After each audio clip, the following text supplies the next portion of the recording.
আলহামদুলিল্লাহ আমরা অনেক ভালো জায়গায় কাজ করি। এটা হচ্ছে আমাদের হোটেল, আমরা যে হোটেলে কাজ করি প্যারামাউন্ট মক্কা ক্লক টাওয়ার। আর এটা হচ্ছে হারাম শরীফ, টিভিতে দেখা যাচ্ছে। আর এখন আমি দেখাবো আপনাদের হারাম শরীফ সরাসরি আমাদের হোটেল থেকে। দেখুন, মাশাআল্লাহ, দেখতে কত সুন্দর লাগে হারাম শরীফ আমাদের হোটেল থেকে।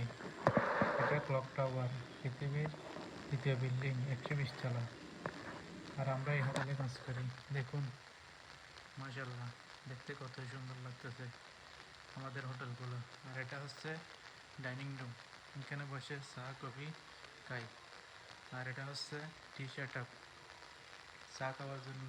আর এটা হচ্ছে বেডরুম। দেখুন, বর্তমানে এই রুমগুলোর রেট হচ্ছে একটা 10,000 রিয়াল, যা বাংলা টাকায় 3 লাখ টাকার মতো, শুধু এক রাতের জন্য এই রুমগুলো বর্তমানে। আর এরকম ভিউ আমরা প্রতিদিন দেখি আলহামদুলিল্লাহ। হারাম শরীফ, প্রতিদিন হারাম শরীফ দেখে দেখে কাজ করি আমরা। দেখতে অনেক ভালো লাগে মাশাআল্লাহ। দেখুন, আজকে হচ্ছে 20 রমজান, আজই অলরেডি অনেক বেশি।